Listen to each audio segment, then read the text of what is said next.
평촌 서울나우병원에서 이제 고관절과 무릎도 같이 담당을 하고 있는 윤재현 원장이라고 합니다. 오늘은 이제 어려운 내용보다는 우리가 이제 고관절에 대한 기본적인 이해, 사실 내가 아는 것도 중요한데 우리 어르신들께서 어느 병원에 갔을 때 내가 정말 고관절 때문에 아파서 가는 건지 다른 것 때문에 아파가는 건지 잘 모르잖아요. 그러면 내가 담당 의사랑 어떻게 얘기를 해야 내 의견을 효과적으로, 증상을 효과적으로 전달해서 시간과 돈을 낭비하지 않고 진료를 잘 볼 수 있을 것인가에 대한 기본적인 내용을 좀 다뤄보고자 합니다. 그럼 고관절이란 무엇인가? 고관절은 우선은 이제 위쪽으로는 이제 골반 쪽이죠. 골반에 있는 비구라 하고 있는 컵과 그리고 아래쪽 허벅지뼈의 가장 윗부분, 그 윗부분에 이제 머리가 있는 곳을 대퇴골두라고 하는 건데, 이 두 관절이 합쳐져 있는 것을 고관절이라고 하니까 사실은 골반과 다리 의 반반인 거죠. 근데 이제 고관절은 모양 구조상 우리 한쪽은 동그란 공과 한쪽은 그것을 담아주는 소켓의 모양을 갖고 있어서 굉장히 가동 범위가 넓습니다. 우리 몸에서 동일한 구조를 갖고 있는 곳이 한 군데가 더 있는데 그게 바로 어깨죠. 어깨가 굉장히 가동 범위가 넓은 반면 또 한편으로는 고관절도 굉장히 가동 범위가 넓죠. 오히려 우리가 무릎이라는 거는 주로는 구부렸다 폈다 하겠지만 고관절은 앞뒤 옆과 회전을 다 담당하기 때문에 어깨만큼이나 높은 회전을 담당하고 있는 관절입니다. 그렇게 골반을 통해서 몸으로 내려오는 체중을 지탱해주고 한편으로는 다리를 움직여서 우리에게 제일 중요한 걷기, 달리기, 뛰기, 점프 등 모든 운동을 가능하게 해주는 우리 몸의 중심 관절이 고관절입니다. 기본적으로 고관절은 보행의 핵심이기 때문에 고관절 없이는 걸을 수 자체가 없는 거죠. 그러니까 고관절이 아프게 되고 망가지면 걷는 게 안 되니까 우리 삶의 모든 활력이 무너지는 겁니다. 그리고 그 고관절이 일상생활이 제한 정도가 크기 때문에, 예를 들면은 일을 해야 하는데 가사 업무를 해야 되는데 놀러 가고 싶은데 손가락은 망가져도 놀러 갈 수 있습니다. 하지만 고관절은 움직일 수조차 없으니 집에 그냥 누워 있거나 의자에 앉을 수밖에 없는 거니까 참 인생이 고달파지는 그런 병이겠죠. 그리고 고관절은 또 한편 이렇게 안정성이 무너지고 몸이 약해지면 결국 넘어질 수 있는 환경성이 높아지고 고관절 골절이 될 수 있기 때문에 고관절은 망가지기 전에 조기에 관리하고 또 운동을 평소에 해놔서 관절이 무너지거나 망가질 수 있는 환경 자체를 막는 것이 가장 중요한 관절이라고 할 수 있겠습니다. 여기 지금 보시면은 우리 앞쪽 사진, 엉덩이가 보이는 뒤쪽 사진이 있습니다. 빨간색, 파란색, 검은색, 초록색 이렇게 네 가지 색깔을 나눠봤는데 어느 색깔이 가장 고관절일 것이다 라고 혹시 답을 해주실 분 계실까요? 네, 빨간색 다 잘 말씀하셨네요. 뭐 다 맞추시는 것 같아요. 맞아요.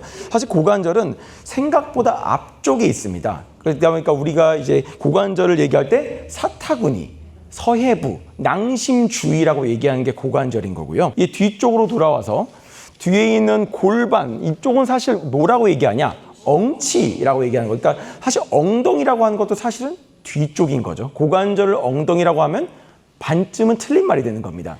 엉치라는 위치가 따로 있고요. 여기 꽁지뼈 주저앉았을 때 아픈 것은 항문 주위에 그 통증이 이제 꽁지뼈 통증이라고 하는 거고요. 그리고 지금처럼 이렇게 앉아 계실 때 오래 앉아 있다 보면 여기 엉덩이 밑에 뼈가 닿는 부위가 있을 겁니다. 그게 양쪽에 있죠. 그걸 갖다가 우리가 이제 원래는 좌골 혹은 궁둥뼈라고 합니다. 그러니까는 앉아 있을 때 여기가 베겨서 아프다는 저 궁둥뼈 통증인 거고, 그죠? 오랫동안 걷다 보면 엉덩이가 뻐근한 것은 엉치 통증인 거고, 앉았다 일어날 때 사타구니가 쑤시는 것은 고관절 통증이 되는 것이죠. 그래서 고관절이 어디다라는 위치를 좀 잘 알고 가면 우리가 의사와 의사소통할 때 나는 어디가 아파서 왔다를 효과적으로 얘기할 수 있으니까 병원에서도 이 환자분이 말씀하신 양상이 약간은 엉덩이 뒤쪽 문제 같다. 그러면 그 뒤쪽을 담당한 선생님께 연결이 될 수 있을 것이고, 이쪽 통증이 맞다고 판단되면 우리 간호사님들도 혼란 없이 바로 환자분께 가장 바로 보게끔 해드려야 될 의료인한테 연결이 될 수 있는 거죠. 그걸 이해하는 게 좀 중요합니다. 고관절이 아프면 우선은 고관절 전방 그리고 사타구니 주위에 통증이 되는 것이고요. 지금처럼 앉아 계시다가 일어날 때 이쪽이 아프거나 불편해서 마치 이렇게 일어날 때 이렇게 다리를 쩔뚝거리게 되는 상황, 이것이 고관절 통증입니다. 남자분들 특히 이제 양반다리 자주 하시는데 양반다리를 할 때 이 서해부 중심이 이렇게 당기거나 불편하거나 혹은 이게 다리가 내려가지 않는 분들이 있습니다. 마치 뻗정다리처럼 한쪽만 안 되는 분들, 그것도 사실 고관절에 그런 병이 있거든요. 그게 이제 고관절 통증과 관련이 있는 자세 제한인 거고, 또 한편으로 이렇게 다리를 비틀거나 뭐 댄스, 수영, 운동 시에 비틀 때 통증이 있는 것도 고관절 통증과 관련이 있습니다. 고관절 통증이라고 잘못 생각되는 허리 증상들입니다. 이게 굉장히 외래에 많이 이렇게 오시는데 쉽게 엉덩이 뒤쪽입니다. 아우 이렇게 엉덩이가 뻐근하고 쑤셔. 이거 불편하네. 고관절이 아닐 가능성이 높은 표현의 시작입니다. 그러니까 환자분께서 어디가 아파서 오셨어요? 아유, 이게 엉덩이 뒤쪽에 안쪽이 쑤시고 아파. 아, 허리? 라고 의사들은 바로 1초 만에 생각을 하게 되죠.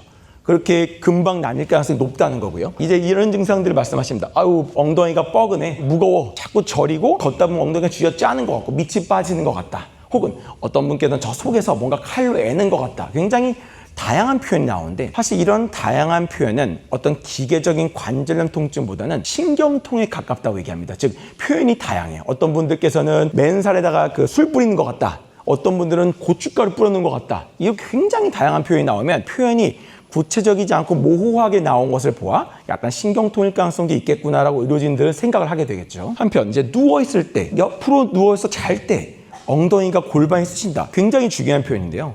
우리가 고관절은 아무리 아파도 지금처럼 앉아 계실 때 아프면 고관절이 아닐 가능성이 높습니다. 관절이란 것은 쓰거나 무게를 주거나 했을 때 아픈 것이기 때문에 그렇지 않고 그냥 쉬고 있는 환경 속에서 관절이 쑤신다 생각을 잘 해봐야 됩니다. 보통은 그 자세와 관련되어 있는 신경통일 가능성이 높기 때문이죠. 그래서 오래 작업하신 분들 오래 앉아있으면 자꾸 골반 쑤신다. 허리병은 아닌 것인가? 혹은 엉덩이 뒤쪽에 있는 근육장애는 아닌 것인가, 이런 것들을 우리가 감별해야 되는 것이고요. 증상이 여기에 국한되어 있지 않고 점점점 아래로 내려간다고 하신 분들이 있어요. 처음에는 엉덩이만 쑤시고 허리 뒤에만 아팠는데 점점 허벅지 뒤쪽이나 무릎이나 오금이라고 무릎 뒤쪽이죠. 종아리 같은 데가 막 쥐가 나는 것 같다. 물론 그것이 꼭 허리병이 아니라 예를 들면은 혈관이 안 좋으셔서 그런 경우도 있겠고, 다리에 정말로 근육통이 잘 많이 생기는 분들도 있겠고, 아니면 신경과적인 질환도 있겠고, 하지만 고관절 통증은 고관절에서만 멈춥니다. 그 통증이 어디로 가지 않아요. 하지만 신경통은 그 신경이 지나가는 경로에 따라서 엉덩이, 허벅지, 오금, 종아리, 발바닥, 엄지, 새끼발가락 전부 다 각각 증상이 나타날 수 있고요. 이게 반드시 한 번에 다 나오지 않습니다. 어머님 허리에 뼈가 엄청나게 많이 있지 않습니까? 아버님들도 보시면, 그죠? 그러니까 내가 어느 위치가 눌리고 막혔냐에 따라서 발가락만 감각이 떨어지고 힘이 없는 사람도 있고요. 유독 엉덩이만 저린 사람도 있습니다. 이런 것들을 다 내가 직접 판단할 수는 없겠지만 적어도 내가 이런 아픔의 양상을 조금 더 구체화적으로 얘기할 수 있다 그러면 담당 의사와 봤을 때 여기저기 검사하지 않고 뭐가 문제일 가능성이 높겠으니까 요거부터 해보시죠라는 그런 계획이 나온단 말이죠. 특히 저희 같은 정형외과 전문도 그렇지만 또 우리 아버님 어머님들은 대학병원도 많이 가시잖아요. 사실 대학병원 진료 잡는 데만 몇 주 몇 달 걸리는 데들도 많고, CT 찍고 MRI 찍으면 3개월 걸리는 데도 있습니다. 그런 데 갔는데 방향성을 못 잡고 들어가가지고 갔더니만 뭐야 허리네요. 허리를 보세요. 6개월 뒤 이렇게 되는 겁니다. 시간을 매우 낭비하게 되는 거죠. 그러니까 내가 어느 정도 위치에 어떠한 양상의 통증이 있는가 굉장히 중요한 것 같습니다. 자, 이제 이런 케이스예요. 이 환자분은 66세 남자분이었습니다. 물론 원래 젊은 나이부터 허리가 좋지 않으셨어요. 조금 일을 많이 하셨던 분이었거든요. 그러다 보니까 허리는 이미도 20년 전부터 아픈 건 알고 있었습니다. 근데 허리가 아픈 것과 별개로 환자가 이제 엉덩이랑 골반 쪽 앞쪽에 통증이 동시에 오기 시작한 거죠. 그랬는데 이제 대부분 가는 병원들은 뻔하죠. 허리 원래 안 좋으셨던 분이니까 허리 때문이겠죠. 의사도 환자의 말에 귀를 기울이지 않은 거예요. 그러니까 이 환자분은 2011년도 그 당시에는 엑스레이가 나빠 보이지 않았었습니다만 그때부터 병이 시작을 하는 중이었는데 그쪽 의료진은 환자의 고관절에는 관심을 두지 않았던 겁니다. 그래서 3년 동안 허리 주사 8번을 맞았어요. 그 스테로이드 주사를 8번을 맞았는데 결국은 증상이 하나도 나아지지 않아서 우연찮게 기존 MRI를 바리바리 싸들고 저한테 오셨던 게 작년인데 찍자마자 관절염 4기입니다. 다음 달에 인공관절을 하셨죠. 자, 이게 2021년도 타원 사진입니다. 여기 보시면 요걸 관절 간격이라고 합니다. 요 간격이 벌어진 정도가 연골이 얼만큼 남아있는 것인가를 얘기해 주는 건데 지금 이 관절 간격이 어떻게 됐나요? 그냥 무너져 버렸죠. 그렇지만 환자분 허리는 변한 것도 없었고 관절염이 3년 동안 진행했는데 허리 MRI, 주사, 약을 별로 의미도 없었던 거죠. 사실 대부분 환자분들이 병원 가면 의사한테 이렇게 말 함부로 막 못 하시잖아요. 또 어머니, 아버지 또 듣는 거 익숙하시니까. 그러니까 자기 주장도 못하고 나는 허리가 아픈 걸 알고 있으니까 의사가 허리라고 하면 허리인 거지 주구장창 이렇게 허리는 망가진 것도 없는데 치료만 열심히 했고 관절은 다 망가졌는데 아무런 치료 못 받고 있었던 거죠. 그러니까 이런 것들을 우리 환자분들께서 아셔야 나는 그렇지 않다. 여기를 얘기하는 거면 고관절일 수 있지 않는가라는 생각도 한번 할 수 있으면 내가 내 몸 살리는 거고, 물론 의료진도 조금 더 환자분들 말씀에 잘 귀를 기울여야겠지만 사실 이게 왜 이런 문제가 생기냐. 정형외과는 주변에 널려 있습니다. 하지만 정형외과에서 고관절을 전공으로 보는 데는 별로 없어요. 왜냐하면 우리가 흔히들 얘기하시는 고관절이라는 건 그냥 대학에서나 보는 과목으로 생각하시잖아요. 지금도 사실 태반은 그래요. 저희 병원은 고관절을 전문으로 하는 사람이 다 교수 출신으로 2명이나 있다 보니까 심지어는 이런 환자가 오시면 저희 병원 접수 간호사분조차 어머님은 고관절 쪽을 보셔야 되지 않을까요? 라는 얘기를 할 수 있을 정도가 됩니다. 하지만 그렇지 않은 일반적인 곳에서는 고관절이라는 것을 어떻게 보자면 되게 다들 멀게 생각하기 때문에 혹시나 이럴 수 있다는 가능성을 애초에 생각을 안 하게 되는 것이죠. 그러니까 이렇게 정말 많은 시간 버리고 고생하고 돈 버리고 이런 일들이 생기는 겁니다.